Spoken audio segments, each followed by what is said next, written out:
Hey everybody, this is Sam and Raphael, and today we're down at the headquarters of the Waterfront Development Corporation to interview Deborah Bilitski, the passionate leader responsible for spearheading the Waterfront Phase 4 expansion. This roughly $50 million project will stretch from 10th Street to 15th Street and will incorporate several unique and innovative features such as a sensory playport, observation deck, and plenty of open spaces for families to enjoy.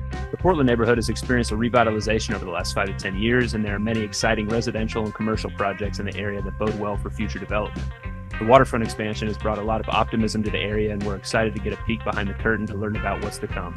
This is your monthly neighborhood update with Raphael Collazo and Sam Heine.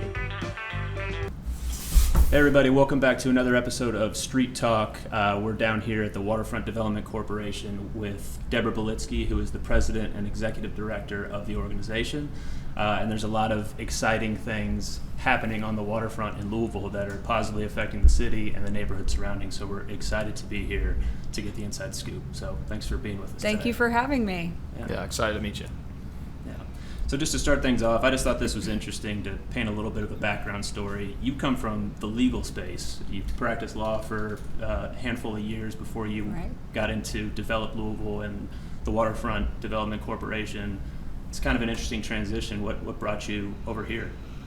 Yeah, so I actually practiced law for 21 years here in both the public and private sector. I started in the private sector in a small firm, and then after about 2 years, I was offered a position at the Jefferson County Attorney's Office doing all of the planning and zoning for Louisville and Jefferson County. So I had that position for about 9 years and had then been offered a position in the private sector and practiced at the law firm of Wyatt, Tarrant & Combs for nine-ish years. And I wasn't sure that I didn't want to do it, but I just kind of hit a wall. And so I ended up deciding to just take a leave and focus on some other things. And I took a job at that time back at the county attorney's office where I had been before I was at the private sector. And while I was there for less than a year. I was offered the position as the director of Develop Louisville with Louisville Metro Government. And I had planned on staying in that position for a little while and was not even there 2 years and was offered the position to come over to the waterfront. And during that couple of years where I was jumping from job to job, I really didn't have a plan laid out exactly where I wanted to go or what I was going to do next. In fact, I was still very much thinking about returning to the practice of law.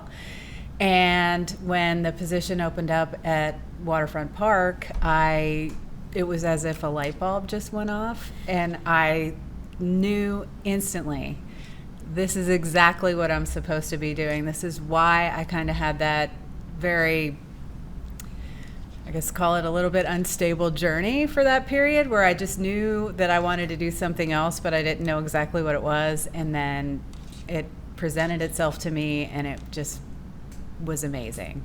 It's like this little sliver of the universe opened up, and I was invited to step in, and it's just been a great almost 6 years now that I've been here. Very serendipitous, it sounds like. It was. Yeah, and it's somewhat of a similar path that a lot of people follow into the real estate space. I know Sam and myself both weren't in the real estate space right out of college. I know I did software development and consulting, and I believe Sam was in the marketing space, if I'm not mistaken.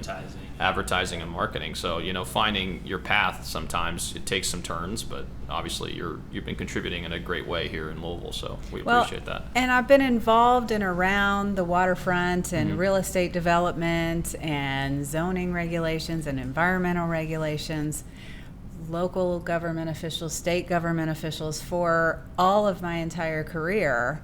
And really, I didn't put all the pieces together. They kind of got put together for me. But when the position became available at that time, when I first came to Waterfront, I was the deputy director. I was asked to come in because our then 28-year deputy director was retiring. And so I was asked to come over and be the deputy director under David Karam. But it was just as if like all of the pieces came together and that I had been working so hard toward, and it's just been great. It's funny how life happens that way. It does. You had all the tools in your tool belt, and it just kind of lined right into place. Exactly. Cool. Well, it sounds like there's a lot of exciting things happening right now with the Waterfront Phase 4 coming up, which we'll touch on a little bit here in just a bit. But what I think is interesting, because I think a lot of people think about the development of the waterfront over the course of the last 10 to 15 years. There's been a lot of exciting things that have happened and unfolded, but the first phase unfolded in the 90s. And I was wondering if you could just give us a little bit of a timeline of how that kind of came to be up to this point and how that's impacted Louisville as a whole. I know you weren't involved the whole time, but... I wasn't involved, but I was here. And I first came to Louisville in 1988 as a freshman in college.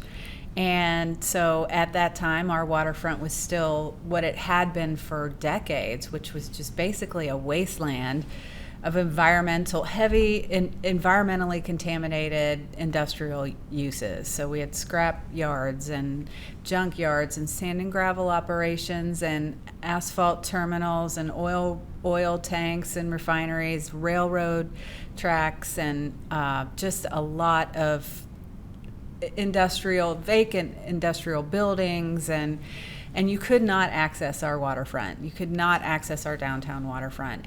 And there were decades of efforts to try to redevelop the waterfront leading up to when our organization was initially formed, which was in the mid-'80s, 1986. And we were formed as a partnership between the city, the county, and the state. And the sole purpose of our organization was to oversee the redevelopment of our waterfront.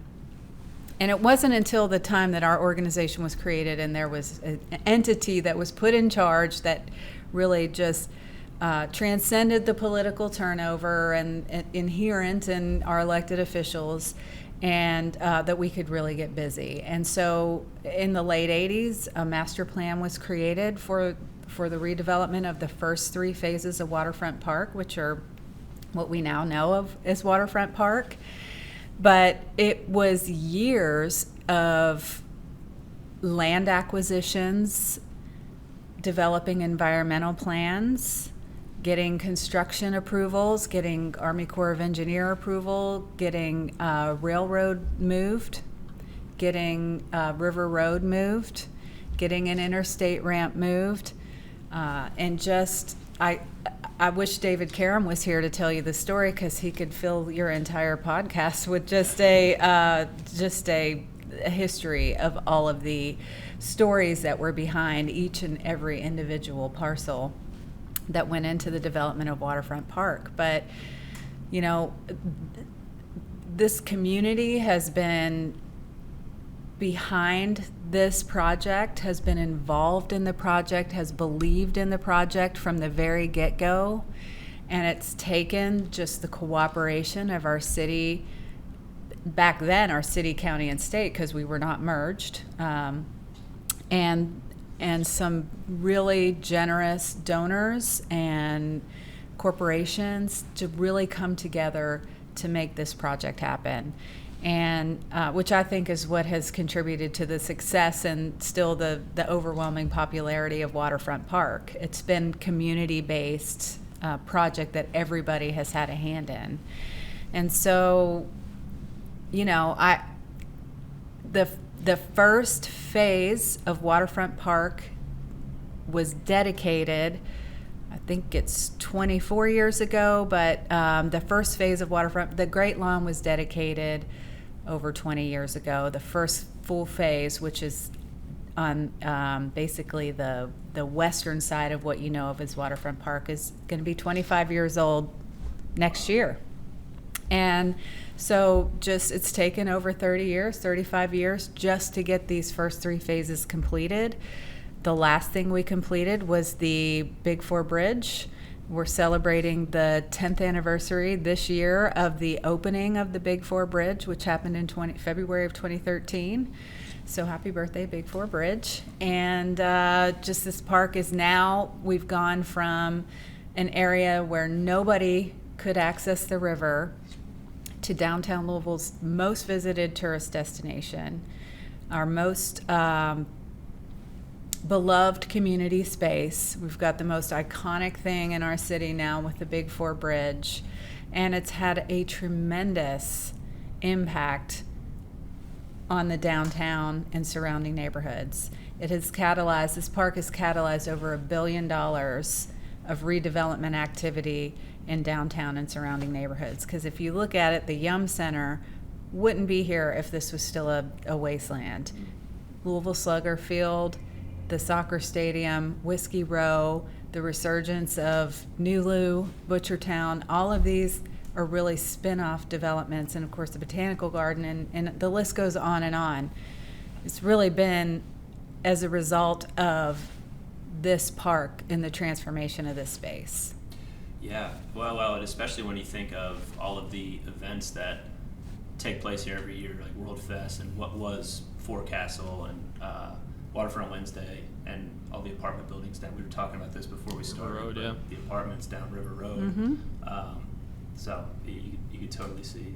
Yeah, how it would be and set not up. to mention the impact it's also had on Southern Indiana. I know we were talking offline a little bit about the impact that, if even in Jeffersonville, I mean, you walk across the walking bridge over there, it's night and day difference than what it was a decade ago. Absolutely. I mean, they have benefited immensely, and they have the benefit of the Big Four Bridge just ramp emptying into their downtown area over their flood wall, on the dry side of their flood wall, whereas on our side, you're coming into a floodplain. It's a little bit more challenging to develop, but guess what? We've made the absolute best we can possibly make out of it. We activate the space. There's over 150, depending on how you count the events, 150 to 250 events in this park every year. It's a major catalyst for activity and has a massive tourist impact. Over 1/4 of the visitors that come to this park are from outside the region. So they're either in town for another reason and coming and enjoying the park, or they're coming into town for one of our festivals or events or things that are happening here. Absolutely. I mean, whenever I have friends that visit Louisville, that's one of the top places that I take them to, because it gives them flexibility to do a variety of different things. Whether there's actual events going on, you can partake in that, or you can walk across the bridge to other parts of Southern Indiana and take advantage of that as well. It's had a tremendous impact regionally. Mm-hmm. And will only continue to do so. That's amazing, though. So one of the things we want to talk about, and I know that's probably what a lot of people that are listening to this as well are excited about, is the Phase 4 expansion. So as you mentioned, you've had 3 phases that have been completed, almost $100 million in impact, almost $100 million invested in providing or creating the waterfront as we know it today, and over $1 billion in economic impact. Now the 4th phase, if I'm not mistaken, is going to be over a $20 million project, if I'm not mistaken. It's a $50 million it's gonna be $50 project. million. Yes. Okay. I think the original one I seen was $22 million, but I guess now it's been bumped up. Pre-inflation. Pre-inflation. No. Oh, okay. So it's been. I think the initial master plan showed it at about $35 million, Mm-hmm. and then when we priced it out, Mm-hmm. even just the master plan, years later, because that was done in 2014. Yes. So the prices of everything, plus, when you get into real actual design, you can price a master plan. It's like pricing a cartoon drawing. Really, you're doing your best to try to estimate the amount of concrete and pipes and landscaping you're going to put in, but it's not until you actually have a physical plan that you can price it out and bid it out. And Absolutely. so we are now seeking to raise $50 million for this project. To date, we've raised $26.5 million, so we've surpassed the halfway mark in just a few years. So Oh, it's that's a awesome. very exciting project. Oh, absolutely. So one of the things I'm curious about is, one of the things that you had mentioned is you had created or organized the plan right around 2014. You've made a lot of progress over the last several years, but I was just kind of curious as to some of the challenges that you've faced through the project and how you've been able to slowly overcome them and, over time, hopefully deliver the final project as it is planned to be. So. Well, you guys are in real estate, so I trust you have encountered your fair share of obstacles, which you just do anytime you're trying to build or do anything. And, we've got the benefit of being right along the river, which is what makes, let's face it, everybody wants to be near the river. People are just drawn to the water. It's just natural. It's a human instinct to go toward water, and you see that here when you're working right on the river. I mean, no, this is not the Caribbean, but it is what we have, and believe me, people love it and want to be near it. And so we've got this beautiful, amazing asset. It's also what makes it very, very challenging to develop here. One of the reasons. In the entire, this river floods. It floods a lot. It floods many more times than you're probably even aware. We're at flood stage 10, 15 times every year. Mm-hmm. And, and then every so often we're at floods that everybody becomes aware of. Yeah, we saw the pylon outside that has the different markings of all the different floods. And down in our lobby, we've got two of our more recent floods, the 97 flood and the 2018 flood, which came up, into our building. We had to evacuate. So luckily you have a lot of warning for those floods, when they're coming for days. Yeah. But so being along the river just makes it challenging. You're dealing with a lot of environmental regulatory agencies.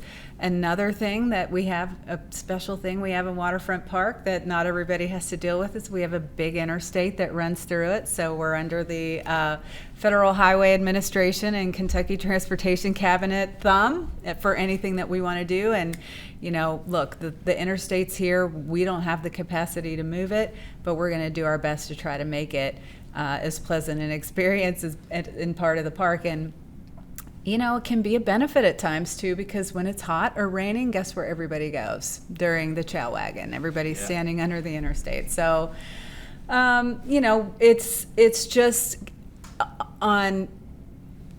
When I look at what my predecessor and company had to deal with in the first 85 acres of Waterfront Park, and then I look at what we're dealing with the 22 acres that are Phase 4, between 10th and 14th Streets, I think this is going to be a piece of cake. I have nothing compared to what they had. We have basically a blank slate. And we have acquired almost all of the land. We're still trying to acquire just another 3-acre piece to make it 25 acres eventually. But, it was a former industrial site, so we've got some environmental issues, nothing that we're not accustomed to dealing with here at Waterfront Park. In fact, we have won awards, the EPA's highest award, the Phoenix Award for Excellence in Brownfield Redevelopment for the Phase 1 of Waterfront Park. So we're equipped. We know how to do it. But it does take a while.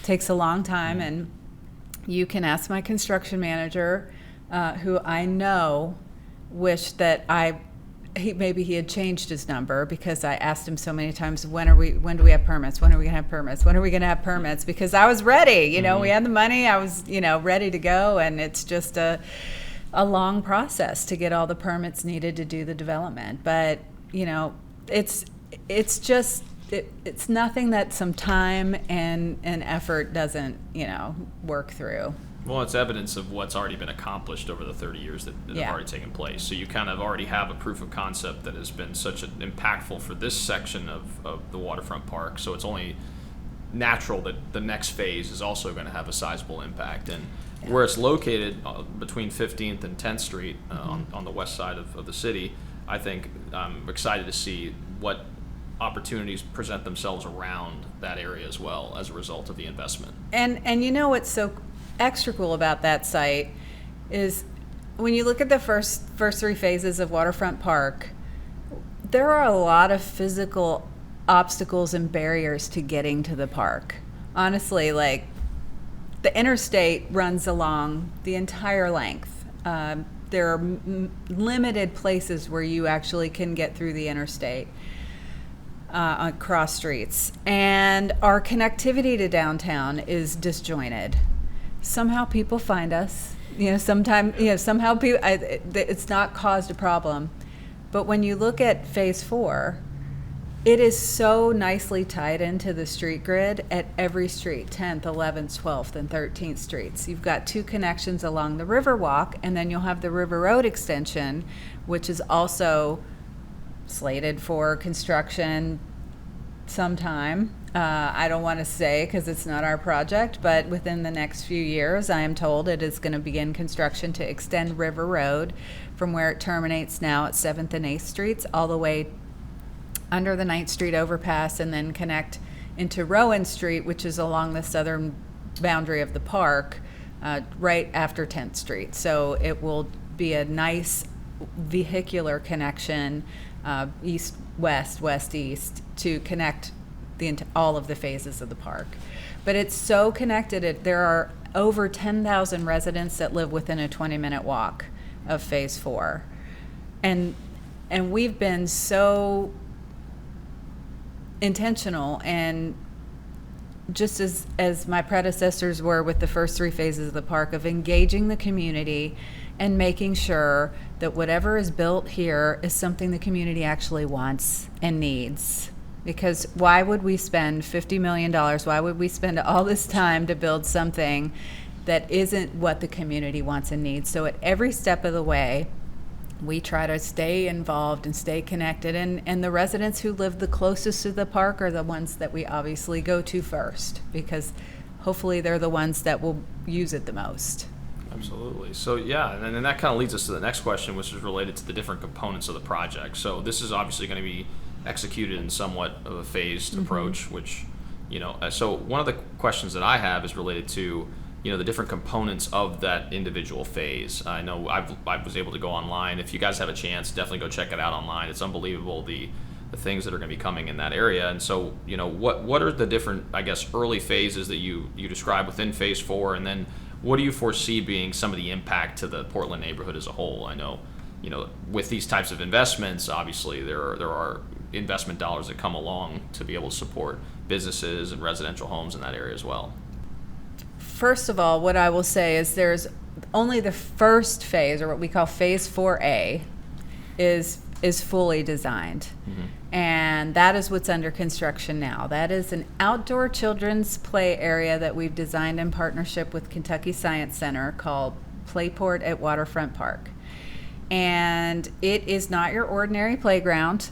It is really a mashup of a playground on steroids with the Science Center hands-on learning type exhibits, outdoor, free, and open to the public.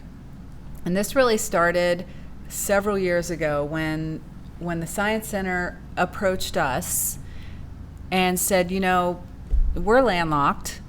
We have nowhere to go. We've always wanted to do some outdoor science park type thing. You're right out our back door, essentially. You walk out of the backside of the Science Center and you will be on the River Road extension, and you can, just steps away from the Riverwalk, a 5-minute walk from their site. We would like to brainstorm and see if there's something we can do. So, of course, we jumped at that opportunity because this really gives us an opportunity to create something unique and unlike anything else we have in the city. And interestingly, that wasn't the first thing we were going to build. That wasn't our plan. It's just how, you don't necessarily plan things, but things happen for a reason and they happen the way they're supposed to. So we had our sights set on an observation pier, which is also a component I'll tell you about. And this idea came up and got so much momentum, so much interest on the part of funders, donors, foundations, and really we got so excited about it. We engaged the community. We asked families to come. In the Russell and Portland neighborhoods, both of those are the closest to Phase 4, and we held workshops and we said, tell us what you want us to build. And so based on that, we created this idea of Playport, which is just bringing real equipment and artifacts and things that you would see on the river, working on the river, a buoy tender, which is a Coast Guard vessel, and construction equipment and things that you would see out on a construction site, and real things that kids don't typically get to be up close and personal with. And build in some science-based, STEM-based learning, some of the how this works and why this propeller turns this way and why you can lift something really heavy with a pulley system and why something has friction and doesn't, and shapes and all sorts of things for all sorts of ages.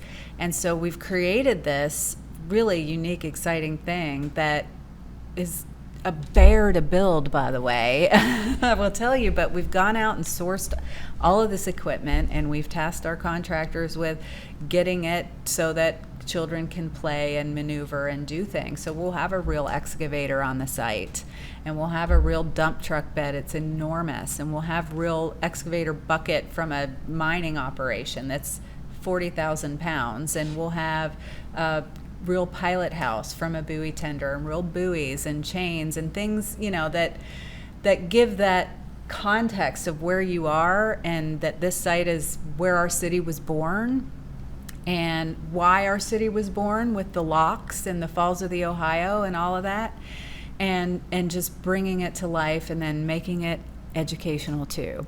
There'll be a small kind of classroom event building that will be constructed as part of this phase at the Science Center. We'll program with science camps and birthday parties, and then we can use, our community groups can use for different types of events.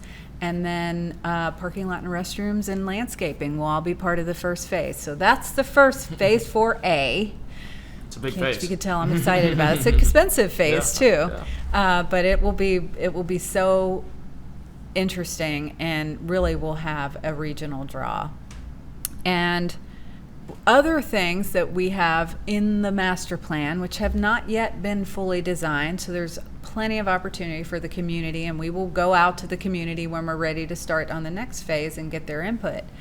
But the site of phase 4 also happens to be right at the entrance to the canal, to the McAlpin Locks, right across from Shippingport Island, which is part of a large inland wildlife conservation area. Many people don't know. Amazing bird viewing. So we decided, and by the way, best views of downtown we have in the city are on this site. It's a view we only get when we're zipping down the highway at 65 miles an hour. You can stop and take it in. It'll be the best place to view Thunder over Louisville anywhere on our waterfront, even on the Indiana side. And so we're planning to have this, but it'll be large enough to accommodate events and weddings and concerts and performances and fundraisers, hopefully, for Waterfront Park.